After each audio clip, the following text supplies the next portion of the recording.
Hello everyone, welcome to The Last Drop. I do like that tune on the old intro. It's actually working today, which is good. Yeah, welcome to day 4 of Whiskey Week. Thursday, even. Thirsty Thursday, I think, is a popular hashtag for that. Hello everyone, how are you doing? Let's bring in my guests. Ta-da!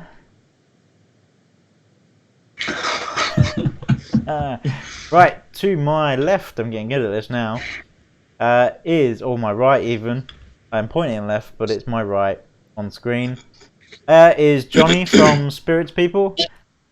How are you doing? Down below. Hello everyone. Good. Is Frederick, the Whiskey Pilgrim, all the way from Sweden.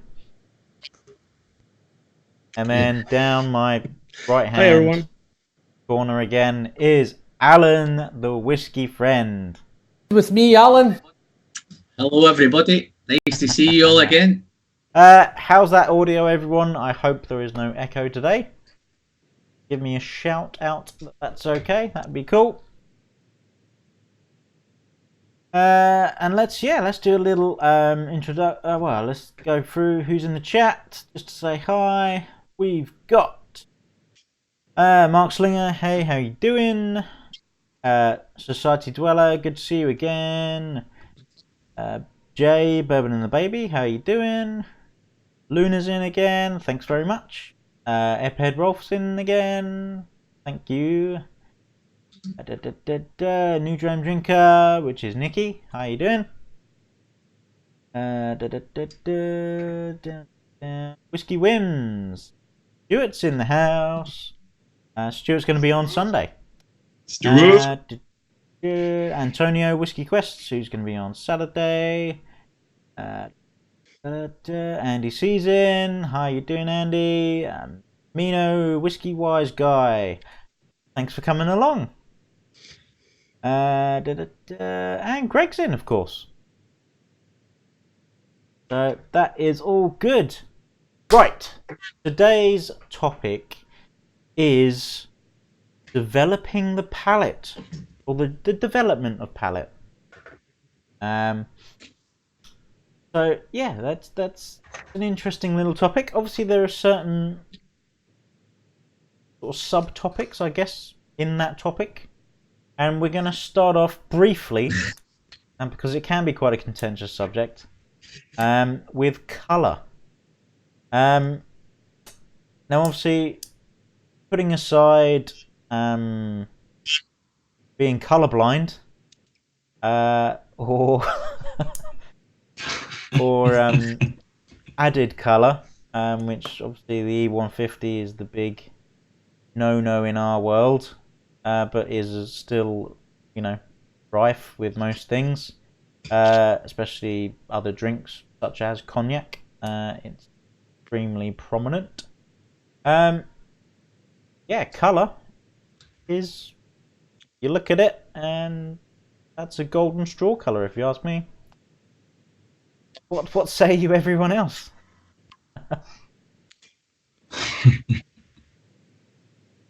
Oh, Paul Gibbs is not happy you've missed him on this. Paul Gibbs, welcome to the chat. You weren't up there earlier, were you? Was he? Oh yeah, he is. Oh, sorry. My bad. So yeah, what I mean, developing your colour palette, I guess, is not particularly not much you can do other than check it against other colours and what they are, really. So, I mean, there's not really anything else to comment on that, is there? So we'll skip on. Let's go with. If you think about, I think if you think about color in terms of like what you can potentially find in the spirit. So in whiskey, obviously, you should be able to find something like a charred note from the barrel, and sometimes when you have a finishing, you'll have a red kind of color on it if it's a port barrel, or if it's a sherry barrel and stuff like that. So you can find some things in the color, but obviously because there is added color in a lot of different spirits, like you shouldn't necessarily judge it just based on color, but I think it's a good thing to Oh yeah, absolutely. take note of. Yeah. So yeah, let's we'll skip on to nose. We'll just say hello to Toby first because he's been left out. Hi, Toby. But yeah, nose. I mean, how has everyone gone about developing their nose? I guess that's. I mean, we're predominantly whiskey. Johnny, I know you do a hell of a lot of other spirits. But do you say you're looking for cinnamon? Do you just go and buy a jar of cinnamon powder or a cinnamon stick and just smell it? Then try and identify that in whatever you're smelling? I mean, that's a good start. Okay, right, next topic. Good talk, Let's move on, you. quick.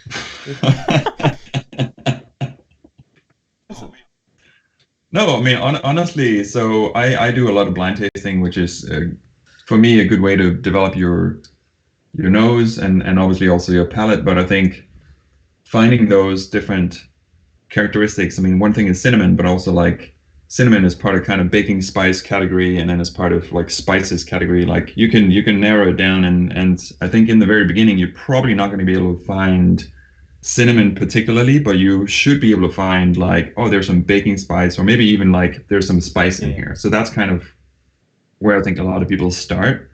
But yeah, cinnamon comes from like a memory of some kind of like a cinnamon cookie or anything like that. So it all comes from memories of something, and some people have stronger memories of some things than others. But I think if you buy a jar of cinnamon, then yeah, sure, you're going to be able to pick that out more easily. So I think you're right if you break them into categories. So if you break them into spices and you break them into fruits, you've got different kind of, and that's the way to start with them, really, is rather than just trying to automatically try and find cinnamon or try and find apples or try and find pears. I think it's a group working through those Yeah, I mean, groups. I mean, a lot of obviously whiskies are finished in different casks now, aren't they? So red wine and rum and all this sort of thing. But, I mean, to be honest, I'd never really drunk rum, or drank rum. Yeah, one of them. So trying to identify it in a whiskey was almost a non-starter, until I bought a rum, obviously. Even then, I mean, I haven't had another rum finished whiskey since I bought the rum, so I'm hoping that when I do try that sort of thing again, that I'll be able to smell that rum finish. And I think that's what obviously for new people. I mean, myself, I include myself as a new person drinking whiskey and other spirits. I think you've got to try everything. I mean, I know that sounds bad, but you've almost got to try the Pinot Noirs, everything like that, the ports, sherry. I mean, how many people here have, I'll put it out of question actually. How many people on stream and in the chat have had a Pedro Jimenez sherry? Just on its own. Johnny probably has. Mm-hmm. Yeah. No.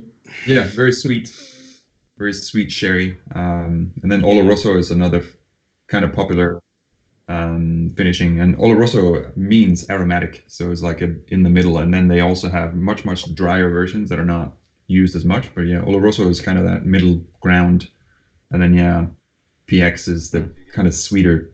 Like you get a lot sweeter notes on those fruits. Well, I actually did one where there was Aaron did an Amarone wine, and I'd never ever heard of Amarone wine before. So when I was actually nosing it and tasting it, I couldn't separate which was the spirit and which was the Amarone. So I had to go and buy a bottle of Amarone just to find out what Amarone did and what it tasted like, and then you can help. Yeah. I think that's the thing I was trying to say, is that I've never had a PX or an Oloroso, but I'm tasting whiskies that have been aged in their barrels for 14 years, whatever it is, And and it just seems to be, especially in whiskey, that all these like different cask types that they've been, especially sherry. I mean, sherry bombs are massive. You know, Glendronachs, everything like that. I mean, the only sherry I've had is a Harvey's Bristol Cream. I mean, which is around my nan's, around my nan's for Sunday dinner. They still make that. But I think it's these drinks and related fortified wines and things like that we should go out and smell and nose. I mean, it's quite a...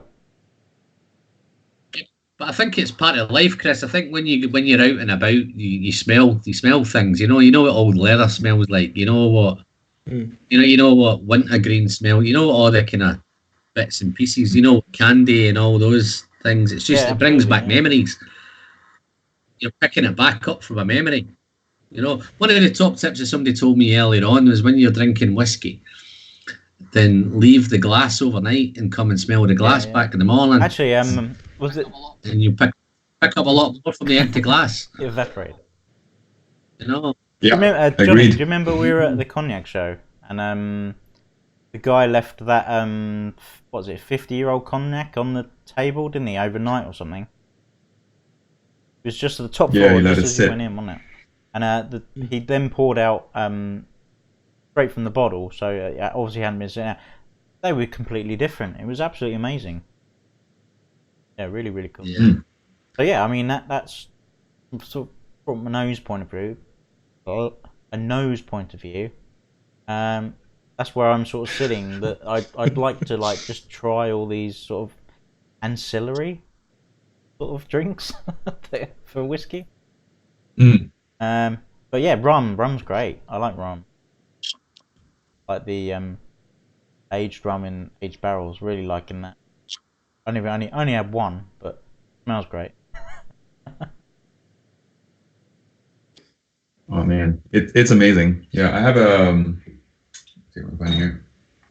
I have one of these here. So ex bourbon and ex sherry cask rum, and it's patrimonio, and it's one of the absolute best rums I've ever had. It's just amazing. It's on par with like any other spirit, and I know rum doesn't necessarily get the best rep, but I think it's a category to look out for. I would definitely say it's a category that's on the rise. And yeah, there's a lot of companies like Foursquare in Barbados that are trying to push new categories to kind of get away from that perception of like rum is just like a bunch of sugar and it's like a bunch of additives and stuff like that. Like the pure single rum and like the aged rums and stuff like that are kind of making a big push. So yeah, I'm loving it. So closest I ever came here was Johnny Depp in Pirates of the Caribbean. Yeah. Oh yeah. Closest I ever came to rum, man. Where's the rum? Or rum. Yeah. Yeah. Straight from the barrel. I mean, Freddie, how have you gone about developing your nose? Oh, my nose. Actually, when I started drinking whiskey, the problem was that I always drank and smelled whiskey, but I didn't really know what I liked. So it hasn't been for a few last years, actually, that I started picking up certain things, with sherry casks, bourbon casks, and other different casks. It's always interesting to try new things, but usually I always find the same things, depending on the cask type. So, Cool. Yeah. I think that's interesting when you're getting into whiskey. You either go down that road, you'll go down a kind of bourbon road, or you'll go down a sherry road. So if you tend to start on sherries, I think you predominantly start to like sherry whiskies more than, and I think if you go into a peaty one straight away, then you probably won't go back and drink any more. I think you eventually have to get there, and that's time that gets you there. Yeah, thanks. Yeah, I just got a message from my dad. We'll put that up. Yeah, he knows it's going on right now. And so that's what Whiskey Leaks like Tuesday and Wednesday. They seem very good. Thanks, Dad. Try and watch it Cheers, live Chris. now. Dad. Get in the stream. Get in the chat. Cool. Yeah, I want to hear some Sorry? stories in the chat. Chris's dad. Yeah, let's hear some stories from your Yeah. childhood Be in like- the chat here. Well, it's funny because I've started doing whiskey. I'm almost been like almost forced upon my dad as well. Not, I'm gone like drink this, drink it now. Maybe Yeah, that's why he's not but, watching. Maybe that's why he's not watching. But it's he's obviously he's getting involved. So I mean, I had him around the other day for dinner, and gave him a Glendronach and a Hazelburn, Diplomatica rum, and he absolutely loves it. And he's trying all these ones that I've got. I've given him samples. Obviously, the Glen Alecky as well. Be nice, that one. He's going to love them, aren't they? They're free. Of course he's going to love them. Yeah, but it's obviously Ask him to go and buy some and see what he does. he's obviously he's opened his eyes up to whiskey as well. So I mean, it's not just a journey for myself, but a family journey. Which is good. Absolutely. And that's Obviously, my as wife a over there as John well Lee. has to try them all as well. Sitting there nodding. Yeah, Paul Gibbsy said that you should, if you've got a whiskey club nearby, you should join a whiskey club, and that will help you. I mean, Yeah. the closest one to me is Experience. London Whiskey Club. That's just too far away from me. But Toby will say his brother is actually trying to set up a Sussex one, which would be pretty cool. I don't know if that's a secret or I've just let it out of the bag, but mind.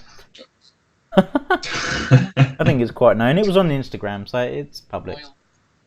Spoiler alert, Sussex Spoiler. Whiskey Club's coming. With me. And he's in the house. You can New trend maker. edit it out, but it's too Never late. mind. I'll delete the stream, it'll be fine. Yeah. Let's start again. Cool. So, my next one is mouthfeel.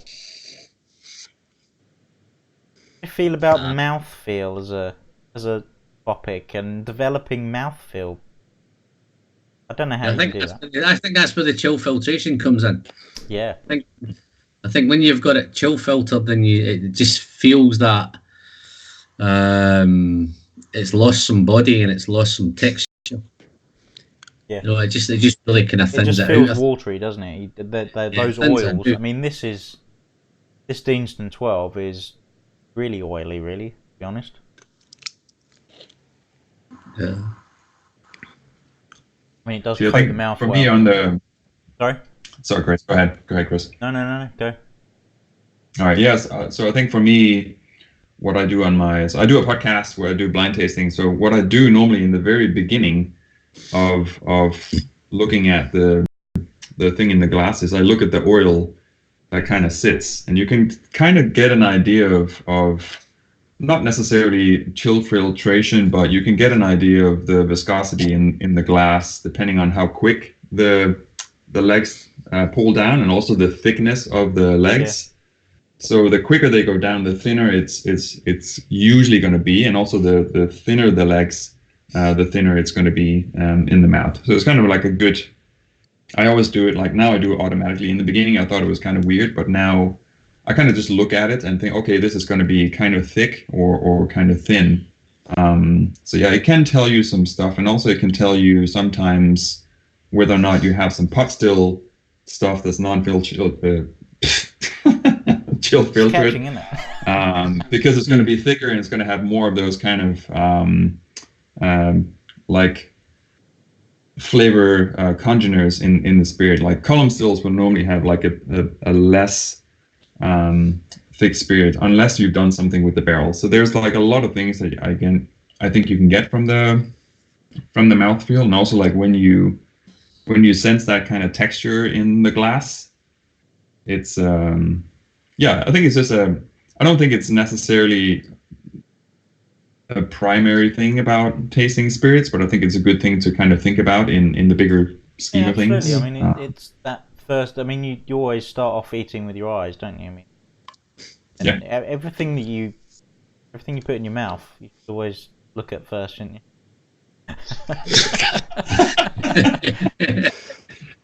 Let's leave it there. Yeah. And definitely smell it first before you put it in your mouth. You're blushing up there, Chris. Is that a blush that's coming up there, No, mate? it's my lighting. It's... Oh, right, okay. But yeah, mouthfeel is obviously very important. I think there's one of those, and like Johnny says about legs and stuff like that, that first visual look is very important in tasting spirits.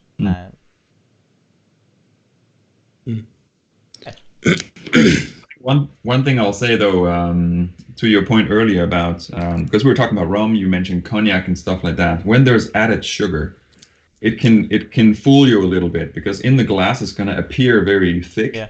But if you have a quite cheap spirit, like a cheap cognac or a cheap rum, has a lot of sugar in it, the mouthfeel is actually going to be quite thin and very sweet. But in the glass, it looks like it's very kind of thick and oily, but it's usually not. So again, just kind of using that information to, especially if you're doing it blind, you don't know what it is. Like if you get a very thick spirit in the glass and it's very thin in the mouth, it's like, okay, someone's done something here to kind of mess with it. The disappointment will come right across your face. Top tip, top tip. Looks great, but tastes funny. Yeah, it'll fool you. Cool. What time is it? Yeah, let's crack on. Let's go for the quiz, shall we?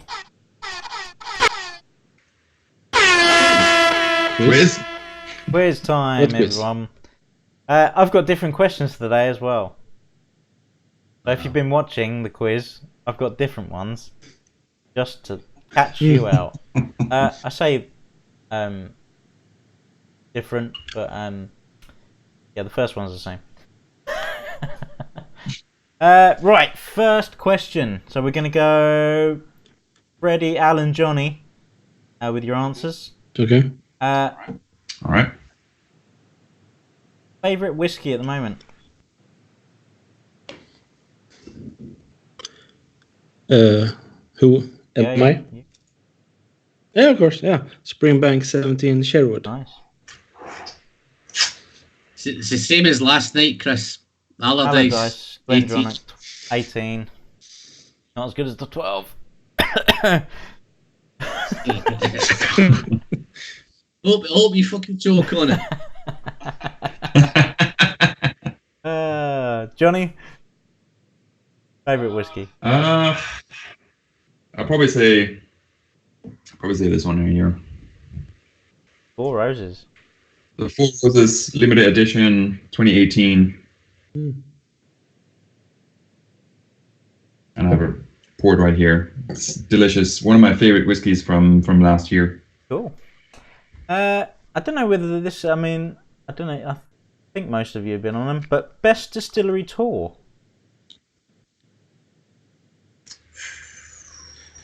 Okay. Ready? Me. Must be Glengoyne, actually. But they never have what you want though. No, I know. No, I actually got what was it called, man? Let's see here. I'm gonna give you half a bottle. The Jennifer. I got the Jennifer instead, so that's okay. No, actually, they had a really good tour guide there. First time I was there, an older man. I don't remember his name. He was really good, really, really good tour guide. So, yeah. Alan. Yeah, no, for me, the Glengoyne one is good. The Deanston one is good. But the one that done it for me was I did Arran. Right. And I went on Arran in November. Cool. And I think I've told this story a couple of times. I took my wife for her birthday to Arran. Big mistake, man. Arran was freezing in November. Yeah. Saving Grace. Saving Grace was the distillery, man. So I books a tour at Arran, right? She's not into whiskey in one bit, man. So she's coming along and playing her part. So we did the tour. And then I booked a whiskey tasting, but we got there it was kind of early, so I rung up and asked to change it. So I changed it to a couple of hours later, and it turns out I was the only one on the tasting. So instead of getting 6 whiskies, I got fucking 15 of them. She became designated driver. So that was my best tour was Aaron. Cool. Johnny? Yeah, Nice. definitely the best one. I'll say Appleton. Okay, yeah. So rum distillery in Jamaica. It's probably my Well-travelled favorite. man, yeah. It really opened my eyes. Yeah, it opened my eyes to kind of the flavors of rum, and also because you get to taste. I got to taste like fresh. We pressed some sugar canes, and we saw the process of building the molasses, where the sugar crystals came out, and you get to taste the molasses. So you get an idea of the process and all the materials that go in. So yeah, that was my favorite, and yeah, you get to taste their products. So yeah, it was great. Didn't meet Joey Spence, but yeah, I'll live. So Joey Spence is the master distiller, and Cool. yeah, so he's a rockin' Well, lady. saying in the chat, people were saying Glen Aleck's good. Mark Slinger, obviously. I think is he that one next door to where he lives? I can't remember. No, I think that's Glen Turret, I think. He's got one across the road and 3 behind him, apparently. So. Stuart saying Springbank Tour. Society Dwellers saying Aberlaw. Greg saying Aberfeldy. Glenlivet, Glenmoray. Well, I'm looking forward. I've been invited to Jack Daniels, so I'm looking forward to doing that. Won't be able to buy anything, but it'll be interesting. Yeah. No, they do some decent stuff, definitely. man. Cool. Okay, next question. This one's a good one. I like this one. I only quickly done. Let's pineapple I've done and these. pizza, I've done isn't these it? questions really quickly, so it was just a case of there's speed questions. Is that a disclaimer? Favorite YouTube Whiskey Tube channel. Okay. Ready? Ralphie. Okay. Classic. Yeah. Yeah. No, I like Trenny and C. Like smoking a bit of weed. Nice. Yeah. Johnny, if you don't say the last drop, I'm not being your friend. Yeah. Right. Yeah. Cut the stream. they were my first subscriber as well, so I've got a wee bit of Trenny and C. Well. Oh. Yes, they were. Yeah. I'll say Liquor Hound. Okay, cool, yeah. He was one of the guys who kind of made me not just look at bourbon. So he also does tequilas, mezcals, gins, everything. So he was kind of one of the people that made me think about not just kind of narrowing down on one category, which I think is pretty interesting. Although I'll say that I'm still a bourbon guy and rye guy first and foremost. But yeah, I'm kind of like just I've opened my heart to all the other categories as well. I think he's one of the influencers, just like Vin PF, like a proper influencer. Vin PF, the influencer. His birthday yesterday. Yeah, go and wish him happy birthday. I think it was actually the day before. I think it was the day 14th, before. I think. Yesterday. Yeah. I believe. He mentioned it in. I don't know this because he mentioned it in Johnny's live stream when he was on there. Because I won the tote bag. And because I was number 14, because that's the one Vin picked as the random number. That's how I remember his birthday, everyone. Fun fact. Nice. Right, next question is quite an easy one. Peated or non-peated whiskey? I can do right away. For me, non-peated. Ready? Depends on the mood, I would say. If I want peated, I will take peated. If I don't want to, so yeah. Johnny? Well, if you had asked me about 6 months ago, I would say not peated, but now I'm kind of falling in love with it. But again, it's one of those things. Like Freddie is saying, I have to be in the mood for it. It's not something I would pick up every day, but yeah, sometimes it's like it's a peaty trick day. question. It's both. I think it's.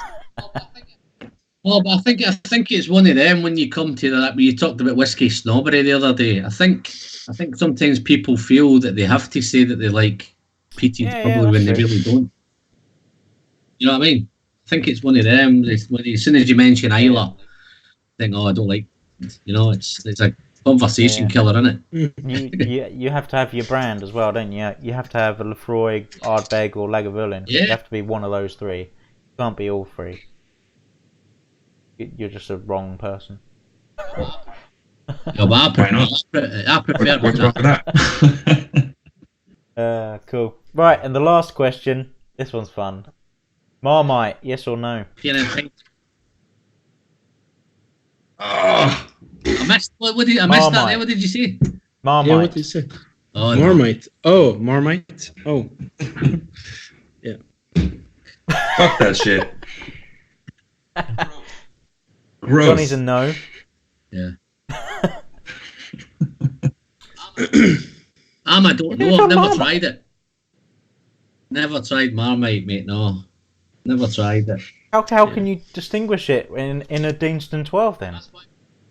That's why I says I don't know. Well, I don't find Marmite. You ever heard me mention Marmite on a review? Other Exactly. yeast extracts are available.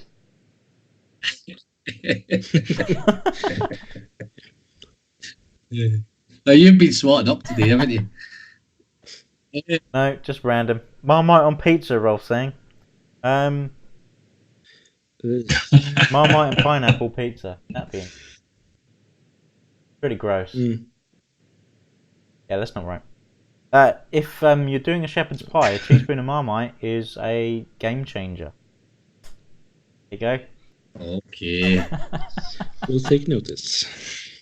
Or a cottage pie. One of the two. Cool. Well, thank you very much. That was a nice little fun interlude. Glad you enjoyed it. It was fun. We all found out nobody likes Marmite. You look, you had more fun talking about that than you did about the whiskey. Yeah, I don't know why I do whiskey and drinks. I prefer other stuff. Marmite, pineapple and pizza. Tuna. Marmite and your whiskey. Well, that yeasty note you get from the yeast. I don't know. Do the Jay's Marmite saying, old fashioned. What is Marmite? Jay, you're going to have to go and look up Marmite. It's extremely difficult to say. It probably would be in your foreign foods aisle, down your local Target or Walmart. Walmart, yeah. I was going to say Publix. Whiskey Quest was saying, I thought he said mermaid. How does mermaid taste? It depends which bit. It depends I'm all which for bit it. you're licking.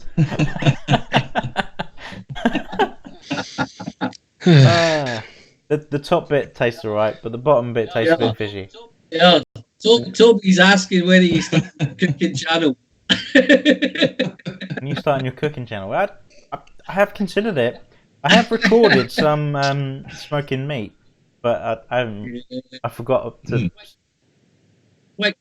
Twinklets like Twiglets Marmite. taste like Marmite, yeah. Yeah. Mermaid on pizza. Vin's in. Vin's in. Hi Vin, how you doing?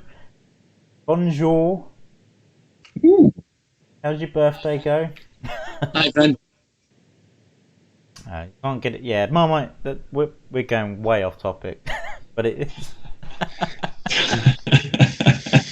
But that's the beauty of Marmite, though, isn't it? That it's such a contentious substance. The viscosity of it. The over. Yeah. I can honestly say this is the only discussion I've ever had in my life about Marmite. Never ever talked about it before. Yeah. I hope it's your last. You've got to try Marmite, mate. You've got to try it.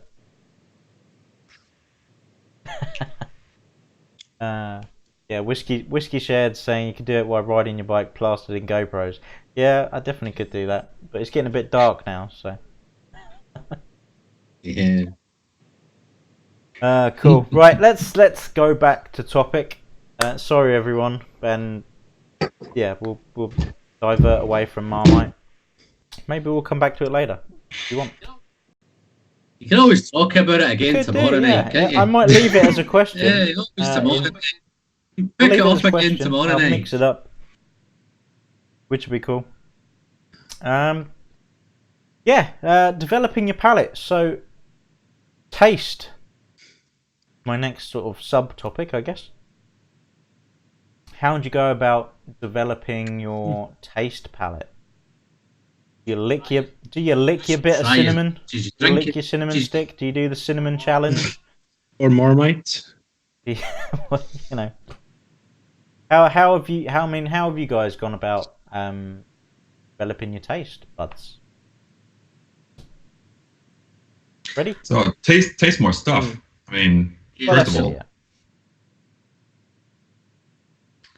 taste more stuff. Great. I mean, taste. Okay. The good Thanks stuff, everybody but also coming. taste Let me have a go at it. I think the whole thing's a journey. I think when people talk about whiskey journeys, I think it's true. It's not just about trying this and trying that. I think it's the whole package, where it's your nose and you're looking at it and you're tasting it and you're smelling it, and I think it's building up over time, that trying different whiskies, trying sherried whiskies, trying bourbon whiskies, and then it's picking those fruits out and picking out the savoury notes. And I think it's trying to put the whole thing together, rather than it's not just a case of saying, do I taste this or do I taste that. I think it's when you test sherry whiskies, then you get a lot of the same things in sherry whiskies, and you get a lot of the same things in bourbon whiskies.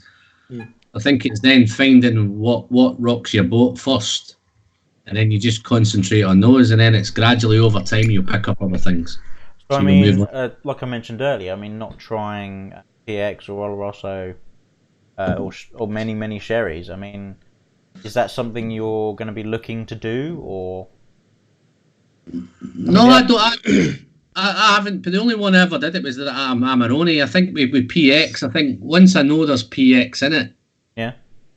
So once you know that flavour profile of PX in it, I'll pick up again another one. Yeah. Nice. If I know there's Oloroso in it, then you learn to distinguish which is which. Yeah. It's a bit confusing when it's got both in it, but there you go. Yeah. You know what I mean? Like Glendronach's. Absolutely. Yeah. So for me, it's the whole journey of the whole thing, picking it up, and over time. And you're right, it's trying lots of different things. Yeah. Some people. I'm doing it now. I've moved on to bourbon now. I'm trying a few bourbons just to see what the difference is in that spirit. Yeah. So I mean, how are you finding that? I mean, because obviously they go on about caramel. To be fair, I've been sent some nice ones, man. Yeah. So I've been doing some really, really nice bourbons, man. It's not a case of me going down to the supermarket and picking up a Makers or something. It's Gary's been sending me some really good whiskies. No, not Makers. No, I know, but your usual supermarket fodder, that's pretty much, unless I tend now and go and search for something, like say the Russells and all that. I think they're fantastic. Yeah. He sent some really, really good stuff. Even the Jack Daniels one he sent me was a super Jack Daniels, man. I would never have picked it out as a Jack Daniels. Was that the barrel strength? It's the barrel one, yeah.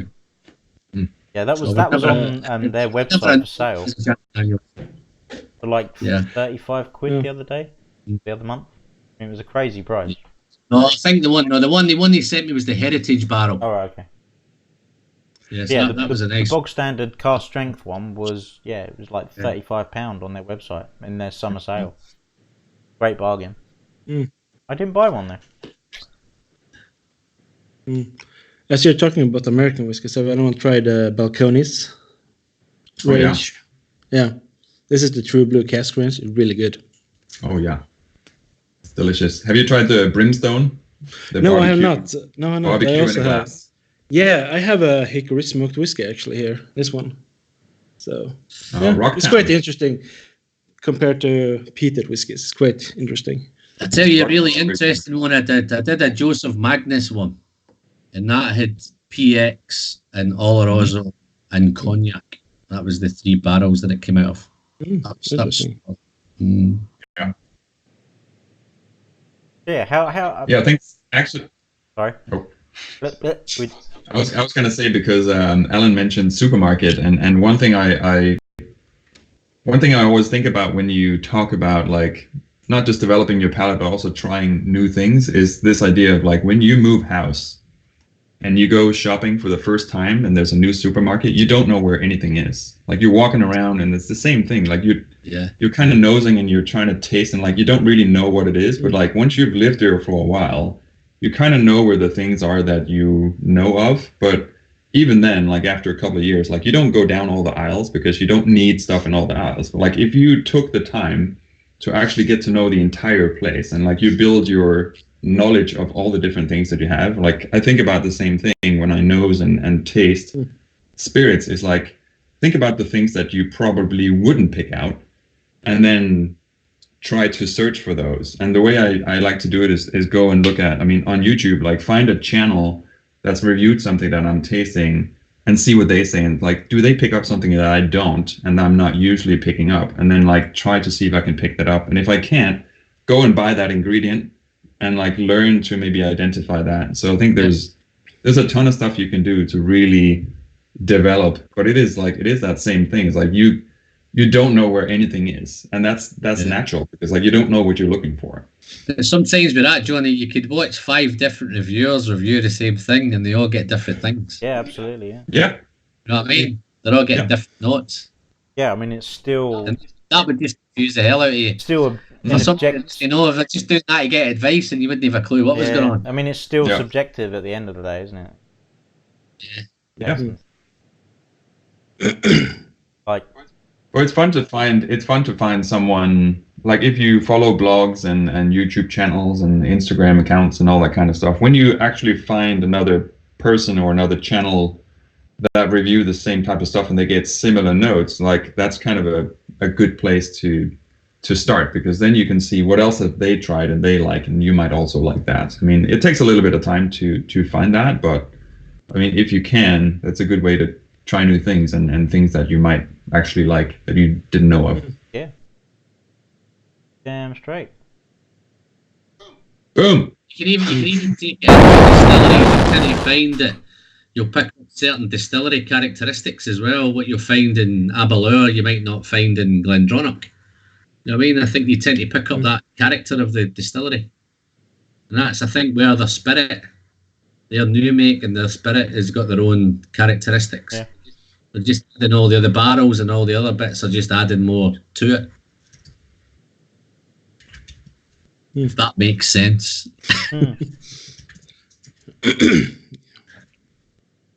Yeah, but you also have like different oak casks, for example, you know, like American oak, I think there's Hungarian oak and different casks. I have a Swedish oaked whiskey here, actually, that's lightly peated.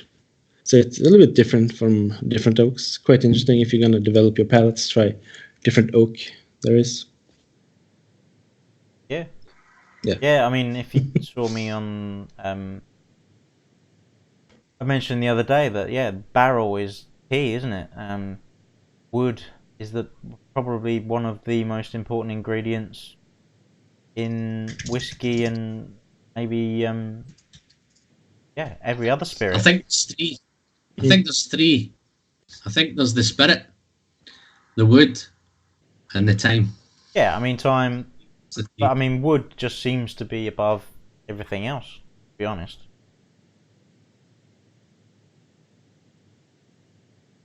Yeah, I know. People was like saying, "Don't let Waterford let you hear that," you know, thing. But, I mean, barrel is just seems to be the most important thing because everybody goes on about it. Do you think if you put a shit spirit in a good barrel, it would be good? Yeah. Think so? Yeah, why not? Wait, it would certainly help it, wouldn't it? It may take it from being a shit spirit to being a mediocre spirit, you know. Because it's going to develop, it's going to change in that time. It's going to change that spirit completely, isn't it? So, I mean, it's pretty cool. So we should all go around licking trees, tasting birch. Although you can get a silver birch spirit, can't you? That's quite nice. So you sound like you're into wood porn, Chris. Yeah, You're into wood I like porn. a bit of wood.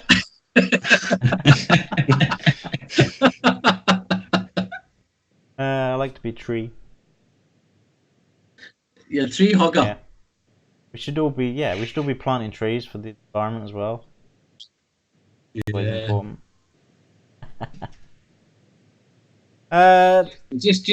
Just going on that tree planting thing. This is just a wee bit off track again, but at work today we got told, I sell sofas for a living, right? And people keep asking if we can collect their old ones, and we never ever did it. But the business has now decided to collect any old sofas, right? And if we take them, they'll plant 2 trees with their names on the trees, man. Mad, isn't it? Yeah.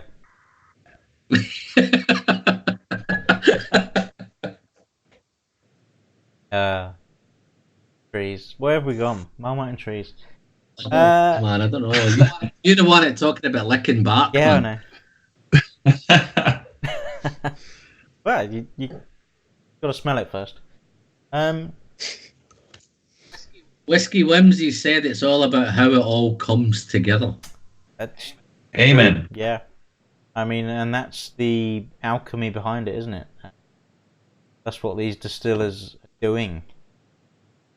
Trying to marry alcoholic spirit with wood and time. Which is, yeah. So when you come at your wood again, do you think the cynical ones are just keep using and using and using the same wood all I the think time? they do, yeah. I mean, a lot of Yeah. sort of, yeah, they're just using barrels, what, 5, 6, 7, 8 times maybe. I mean, that's sort of almost quite obvious when you get like a Solera cask, isn't it?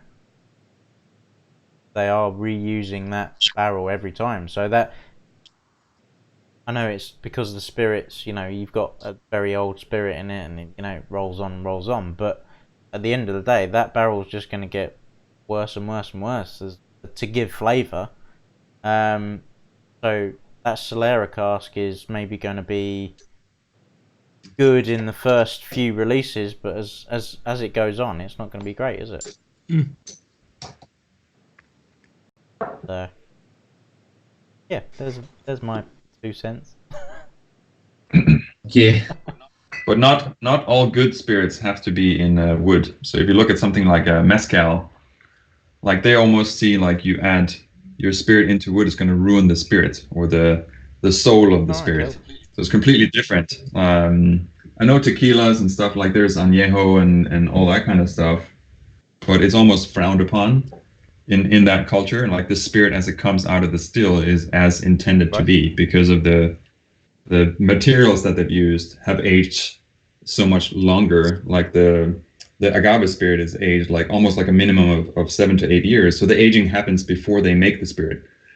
So it's a completely different category. This is off topic, I know, but like just wanted to call that out. Like not all spirits are meant to have that kind of aging to kind of reach its maximum potential. Okay, moving on.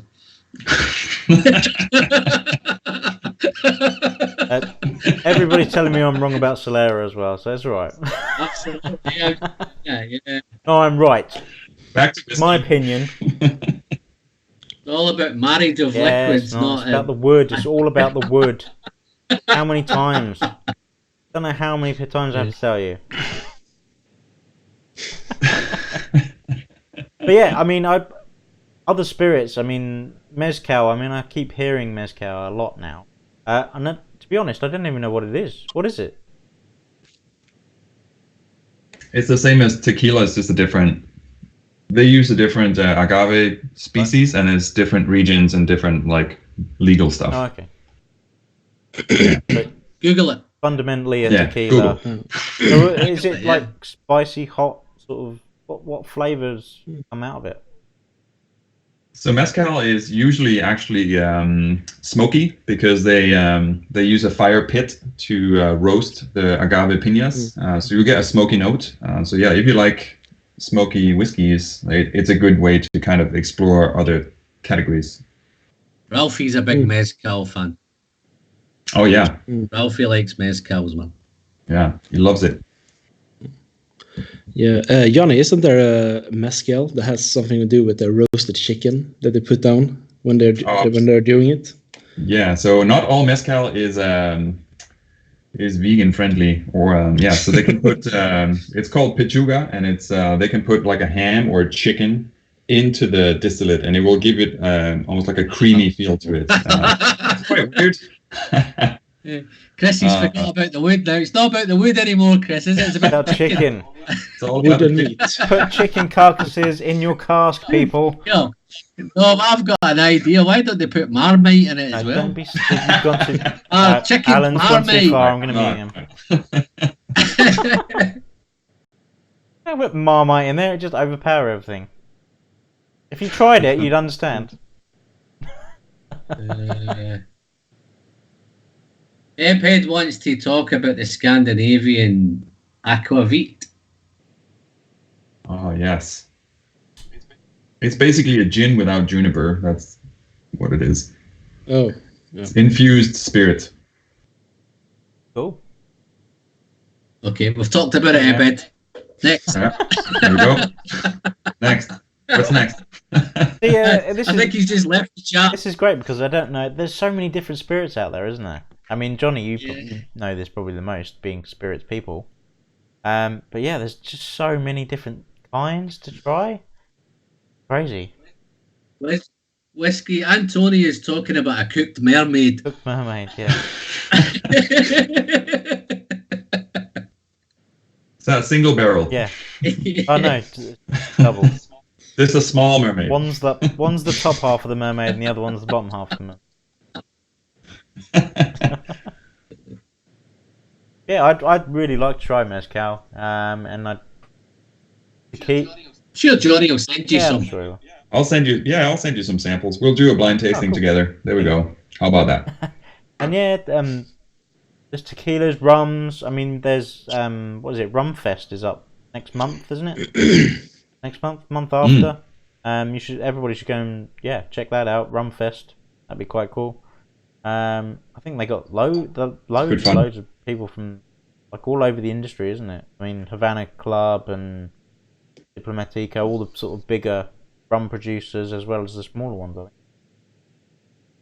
They want Pruno. Sorry? Yeah, Rumfest is there's a lot more industry presence, as in like you can usually meet the actual master distillers at Rumfest versus like something like a whiskey show where, I mean, it's brand ambassadors and people that works for distribution and stuff like that. Whereas rum is a little bit more of a smaller, I don't know, community, and it's still a little bit more personable. The chat want Pruno. Bruno? What's that? Bruno? Pruno. Somebody seems to think it's a prison drink. Bourbon Buddies. Distilled in the Is that prison Antonio? toilet. That sounds like an American thing, doesn't it? Yeah, I think Antonio started it, yeah. I got a small batch making right now.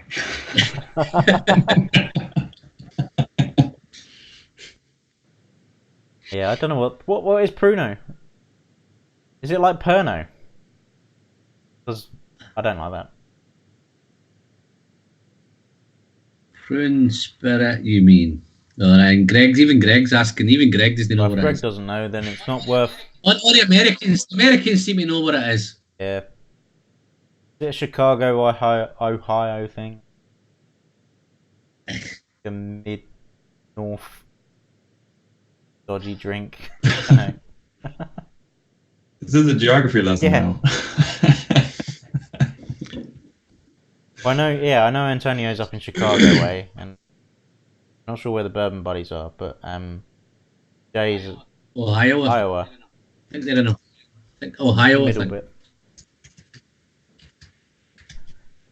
Grappa is good. I mean, we're talking like non-whiskey now, isn't it? It's good. It's quite cool.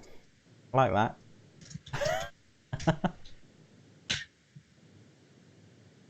I was looking.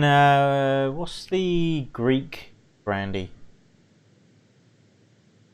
Uzo. No, Uzo. No, it's Look at this one. like it begins with an M. Metaxa? Metaxa, yeah. That's Yeah, brandy, innit?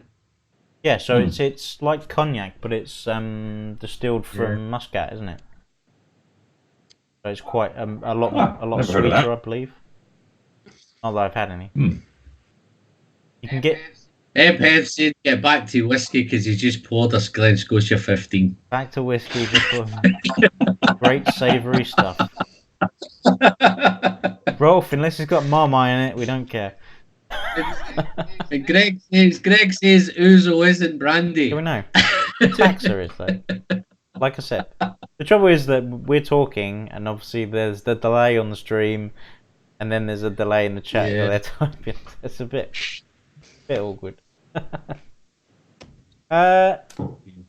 Let's. The final topic, subtopic, is finish on the palate, which again is very similar to taste in it, but again, I'd imagine we were saying, yeah, just try everything, drink everything, and then yeah, just let it sit in your mouth.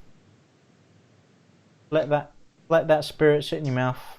Let it slowly sip down. Yeah, it's Still there in a week. try and breathe through your nose with your mouth open. That's always a good one, isn't it? And then You're turning me on, Chris. And then if you, did I hear some? I think I heard somebody talk about if you put like, especially rum, apparently, if you hold it under your tongue and then bring it up over your tongue when you're sampling it, yeah, that's a good way of tasting it. I haven't tried it with it. I'm gonna do that now. Try it. Yeah, try it. Whatever works. Like different things work for different people. But yeah, I think one thing you said is like let it sit. Like never just like put it in your mouth and like swallow. Like let it sit. Let it kind of be and like around the tongue. Like put your tongue around a little bit and then that helps. And yeah, I find that if it's a very low ABV spirit, like a 40% or 43, which a lot of kind of entry-level spirits would be, like if you kind of use your tongue like a mermaid tail, it kind of releases some vapors in your mouth and you get a little bit more flavor out of it. Oh, okay, cool. Cool. Yeah, I mean, anybody else have anything to add to taste and finish? Ready? Not really. I don't have that many finishes actually. I think I have some Spanish oak finish from Deanston, but not that many. Okay. So, yeah. Alan? With me, Alan. Yeah, no, I like a good. Again, I don't like a poor finish, mate. You talking about finished whiskies? Or are you talking about finish on the Finish on on the any palate, dram? sorry. That was cool. Yeah. No, I like a good finish. I hate it when it kind of just dies off too quickly. Yeah, a long finish is always... I like the longer the finish for me, the better. Because I think it's just every part of the three stages. They've got the nose, and then obviously you've got the palate, and then the finish should all be. If you can get them all good, then it'll be a nice whiskey. Sometimes you get a good palate, and then you have a shit finish. You know, it kind of disappoints a little bit, doesn't it? Yeah. Yeah, it can be really short, same when and you've got it's just gone, and you're just like, oh. Sometimes, sometimes when you've got a great nose, and then the palate doesn't live up to the nose. That's the beauty of different things. You know? Yep, Ephead saying no one likes a short finish.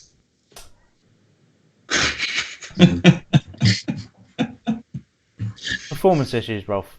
Never a good thing. Keep it in your mouth longer. Keep it in your mouth longer, Rolf.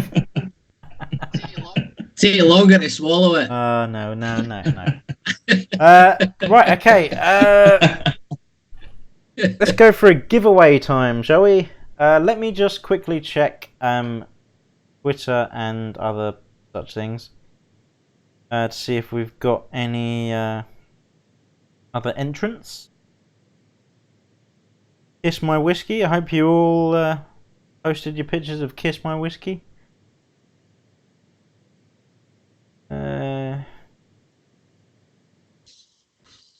Greg. Okay. Bit of that.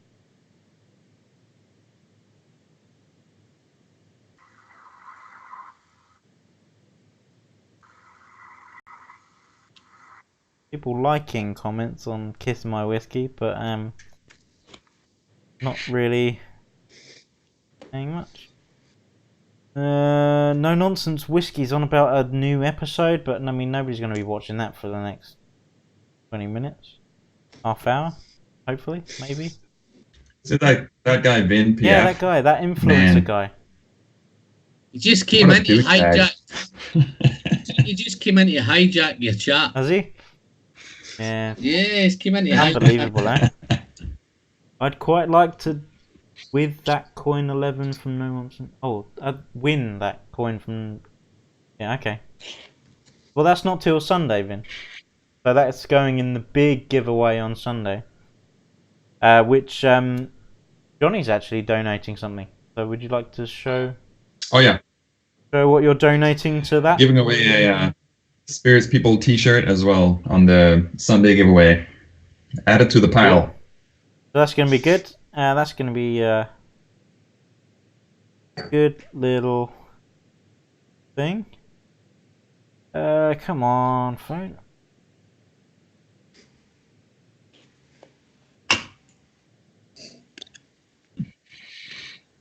He hasn't released it because you're on at the minute. He's waiting till you finish and then he'll release it. I think he's not released a video yet until you finish. Really? Apparently it's on. I know you were watching Have No Fear, it's on its way. It's a little later. Oh, okay. Fair enough.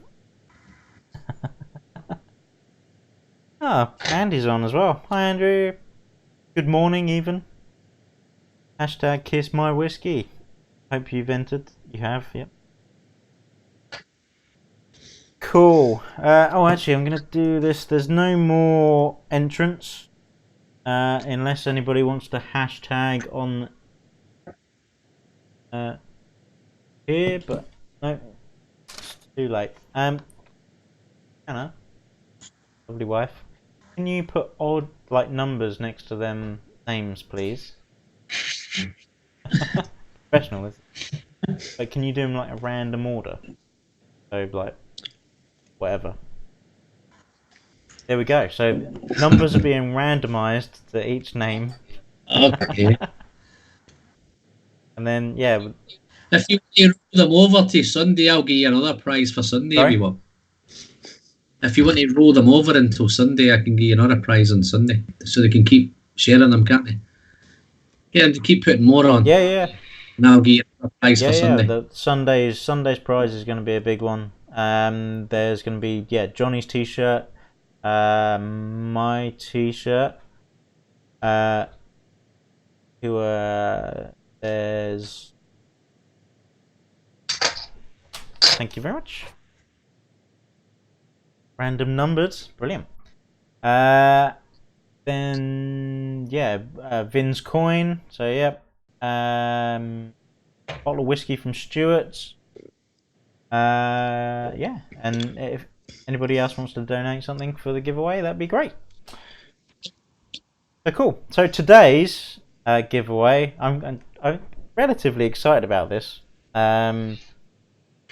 Sort of. It's good. It's quite cool. Relatively. This is going to be disappointing. You just know this is going to be disappointing.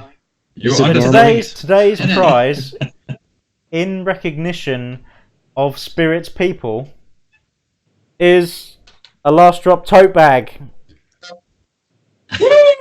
There we go, people. A Last Drop tote bag. Look at this beautiful Last Drop tote bag. See it there. Yes, awesome. Chris, will there be a mermaid as well? Will there be a mermaid? As well? Yeah, there's a mermaid on the back. Oh, Marmite. Marmite. I will go and buy a jar of Marmite, and that will be in the giveaway on Sunday as well. A bag for shopping. Yes, Ebhead. Yes, Rolf. It's a tote bag.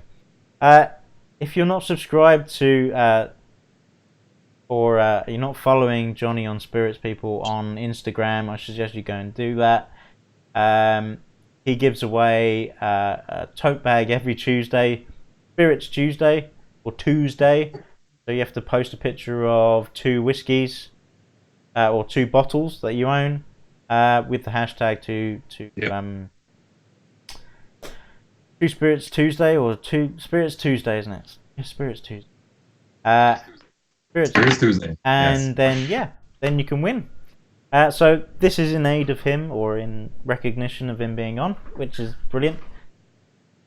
And yeah, so let's go. So what's the highest number we got here? 13 is the highest number. So lucky for some. Johnny, pick a number between 1 and 13 inclusively. 11. 11. Well, that must be me, that. That must be me, that. I put the numbers are random next to the ping, and it is. No, that says a lot. My name's next to 11 there. Look, you covered it up. Neil man. from Whisky Trials, who has won, which I don't think's Ian. But yeah, there we go. Neil. I'm sure you'll be excited and he can't wait to get it. Ecstatic that he's got a last drop tote bag. So yeah. He looks like he's wondering what you've given away there. Sorry? A bag full of booze. Freddie looks like you're wondering what you've gave away there. Bag full of Marmite.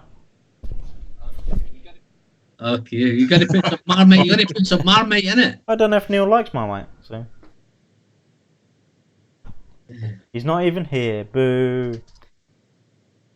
I think you should redo it. Really? He's not here. You think he'd mind?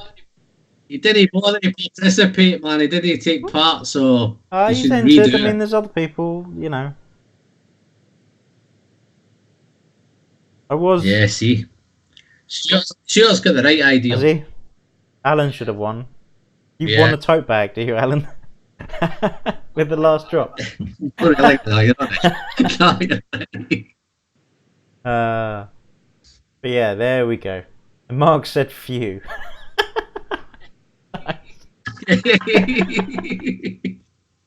Oh, harsh, Alan. Harsh, Mark. Harsh. Thanks. Yeah, Stuart says that bag looks as useful as a chocolate kettle. Well, did you ever? This is off piste again. They actually made a chocolate teapot, didn't they? On the one show, and put like hot liquid in, and it only like melts like the first 2 or 3 millimeters, and then it just holds temperature. No, but a chocolate fire guard's different, man. Yeah. Chocolate fire guard's much that melts.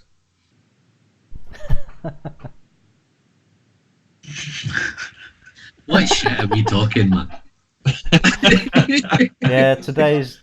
What's this? Chocolate kettle. People take time out for us to talk about chocolate fire guards, man. Well, sorry. You can eat the kettle. You say, yeah, you can eat the kettle. Fucking hell, man. You can still eat a chocolate fire Of course guard. you can. Yeah. We're all getting up everybody's leaving now. Menno's leaving. Everybody's leaving. Cheers, thanks for coming along, Menno. Sorry you didn't win. Maybe we'll see what happens. Neil might say he doesn't want it, and then we'll make a draw again. I'll ask Siri. Total professional today, guys. Brilliant. Yeah, I think that's tongue in cheek. That I think, don't you? I think she's deadly serious. Yeah. I think Of so. course. Yeah. We're pros. Mm. Cool. Well, yeah. I mean, there we go. Giveaway done. Neil. Toby says you can't eat the bag. Toby says you can't eat the bag. It's probably organic. It's a matter of determination. The Mino whiskey guy's trying to redeem himself now. He's trying to redeem himself now. He says, no worries, it was fun. He hasn't gone away in the huff. And no one in the bag. Cool. Yeah. So I mean, obviously you guys knew about developing palette topic before you came. I mean, is there anything else you wanted to add, or anything that I have touched on, not touched on, that you want to add, or like we should have talked about?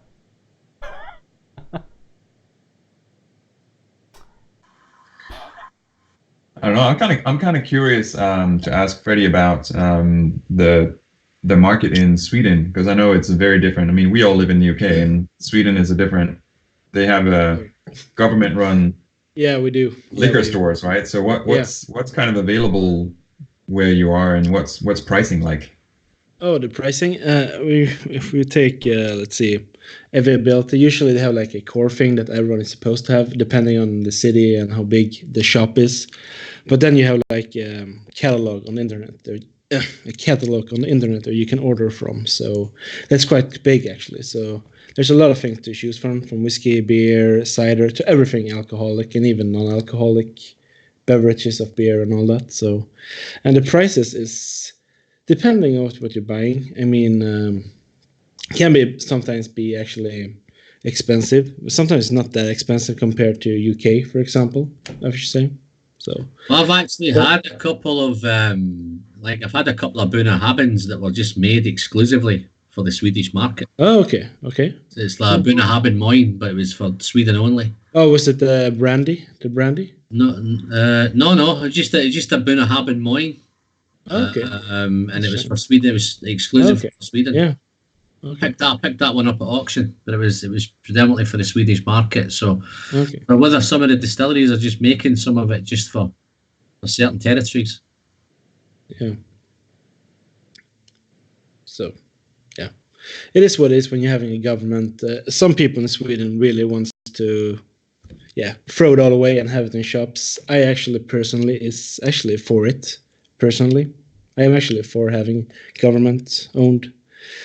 To the certain reasons, because I know, like in the UK, when you have like Springbank, for example, it can be really hard to get them. Yeah. But since it's it's not like a lottery, but just you have to push the button really fast on the internet if you want some. Well, There's usually quite a lot. Canada's like that, isn't it? It's the same sort of thing in Canada. Some provinces has the LCBO, but not all. So it's different depending on where you are in Canada. Yeah. But there is a lot of actually really good whiskey stills in the Systembolaget, as it's called, actually, in their web shop. There's a lot of Springbanks and all those whiskey that usually people are fighting for, like Ardbeg, was it the newest one? Not the newest one, the 20-something. They have like 200 still of them left on the web shop, but no one is buying them because it costs like 500 euros per bottle. So, yeah. Oh, wow. Yeah. Yeah. Eb said saying like you can get Highland Park That's 18 nice. for £80 in Sweden. Yeah, you can actually do that. Yeah, You need to send me some, Freddie. yeah, of course. Get me yeah, of some, and course. Would it Fred, be send me cheaper to some. buy it in You're Sweden always and then welcome to ship visit it Sweden. than it would be to buy Absolutely, here? yeah. Yeah, it should be. Yeah, it Yeah. should be. It should be. That's cool.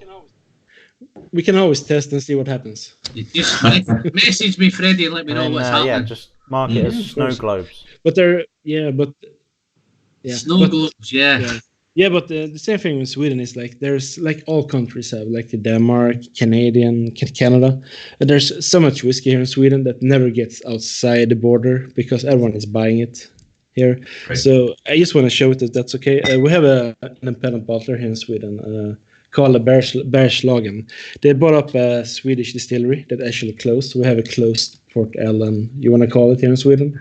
They used to call it Grythyttan. I cannot pronounce what's going to be in Swedish, English, because it's all words, but it's a really good whiskey. So if anyone wants samples, you can see what we can do. Cool. Yeah. Awesome. Yeah. So Swedish Port Ellen, eh? no, not Port Ellen, but it's usually not Port Ellen, but it's a close distillery. So yeah, like Port Ellen, but that's when it's getting back again. So yeah. Just put Port Ellen on it, Freddie. No, No. or Kurosawa or Macallan 25. Nobody will know. Yeah. What about you, Alan? Have you tried any Swedish whiskey? No, not On your really. side? No, I'm still just a Scottish. The only one I've tried now is starting to get into bourbon, but I've mainly just been Scotch. little bit of Irish, but nothing much. I've only been doing it for a couple of years now, so I got onto it late.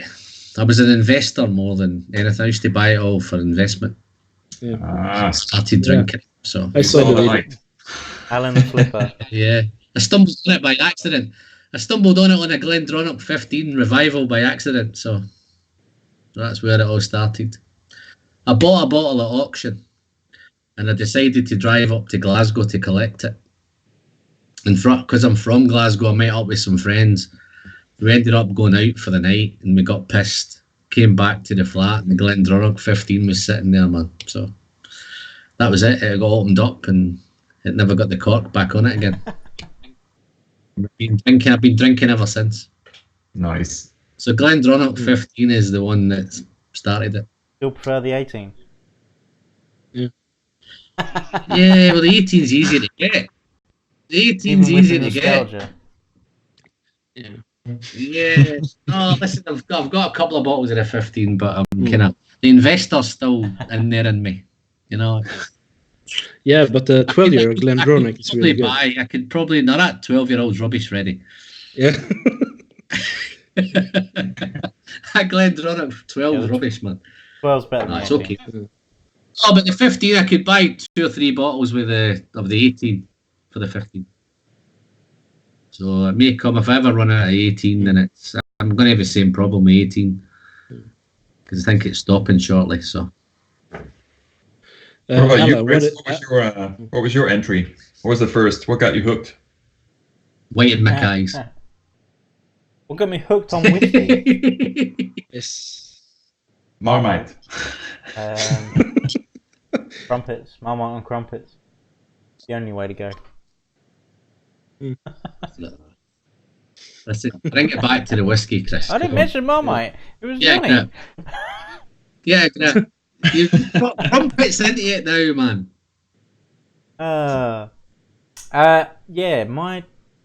The first whiskey I bought was Auchentoshan Freewood. But I wouldn't say that got me into it. I think after that I bought Nika from the barrel, and that was where it all kicked off. Yeah, but they're very different. They're very different. Them two. Yeah. Yeah. But I haven't been back to Auchentoshan since then, and that was probably about 3 years ago. As close to Irish as you're going to get. But then I haven't done a lot of Irish either. Which is, although I've done a few on the channel. West Coast I've really enjoyed. Their sherry cask, West Coast sherry cask, was really, really good. I really enjoyed that one. Ebhead wants to know, Freddie, what's your favourite Swedish distillery? Oh, as of right now, I would say, let's see here, which one? I only have one bottle of it, but it's really good. Called Gammelstilla whiskey. It's quite new. It's like 4 or 5 years old. This bottle is really good, actually. It's like one of the best whiskeys I tried this year, if I should be honest, of all the whiskeys I tried. So I really like this one. It's really good. Unfortunately, you can't get it outside Sweden if you don't buy it on the secondary market, which I wouldn't do. What sort of notes? Sorry. What sort of note? What's the cost of that? The cask is bourbon. I think it was bourbon. Let's see here. Refill bourbon cask. Really nice. Really What sort of flavours comes out of that one? A lot of honey. Vanilla and honey. Vanilla and honey.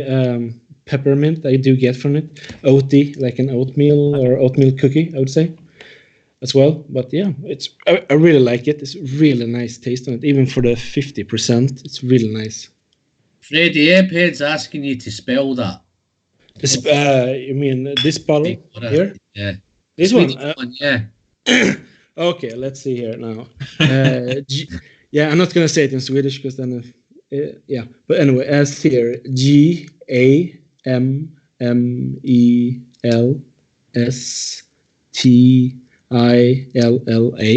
and then we have whiskey. I think we all know how to spell that. Do we? With or without? But I can write in the comment if he wants to. Gamma Stiller. So yeah, that's it. I think that's right. GAML. Yeah, there we go. Yeah. And that means old still, right? Still, what do you mean Does it with mean old still? Like gammal is like old in Swedish. Gamma? Yeah, it means old. Yeah, like an old still. Yeah, he's got it. Cool. Nice. Nice. Actually, I was going to ask that. Where are you originally from, Yeah. Johnny? Danish. I'm Danish. Yes, from Denmark. I was chatting with Freddie earlier because I lived in Sweden for 4 years as well. But yeah, I wasn't drinking whiskey back then, which is why I'm asking now how it's like. I was just drinking beer when I was there. I was a lot younger and kind of drunk all the time. But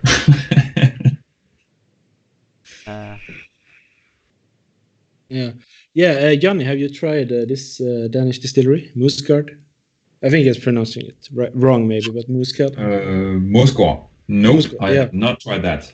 I have not tried this that. one I is have some, still. I have some Stouning, but not this one. Okay. No, this one is still too young to be called a whiskey because under 3 years old, but it's really good still. Really good. Nice. Cool.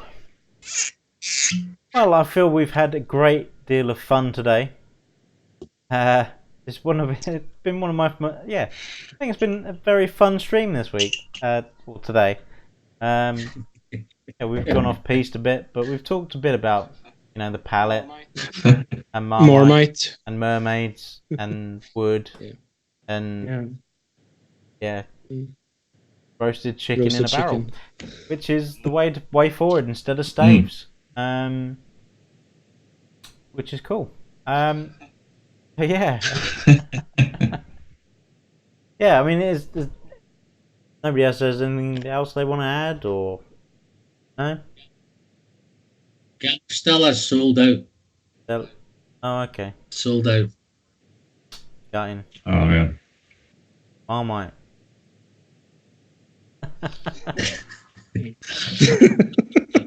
Whoever wins that. Yeah, that one. Yeah. Whoever wins Sunday's thing is gonna get Marmite. There you know. Yeah, barrel aged Marmite or something. Yeah, barrel aged Marmite. You can get extra strong Marmite now, so I don't know what. And in fact, barrel proof. Do you know Leon Perrin's Worcestershire sauce? Oh yeah. Yeah. Worcestershire sauce. That's made in barrels. I mean, imagine how important those barrels are as well.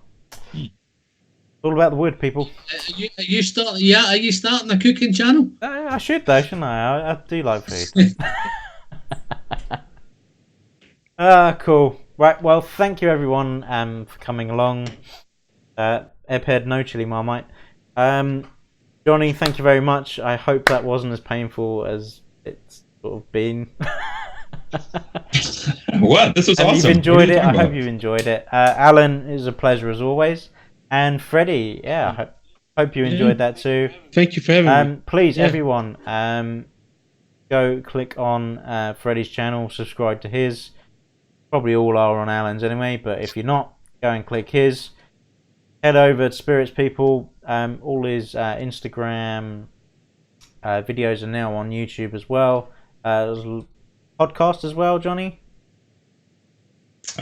Spirits Blind Tasting Podcast. Yep, go and download that and listen to it on your iPhone or other media player device. Compact disc. And brilliant. Obviously go and follow Johnny on Instagram as well and watch his lives every Tuesday at 9. Mainly every Tuesday, depending if he's gallivanting off Singapore or something. But please, everybody go and click those subscribe buttons, all that jazz. Superb. Everybody point at the screen. Point at the camera. Come on, everyone.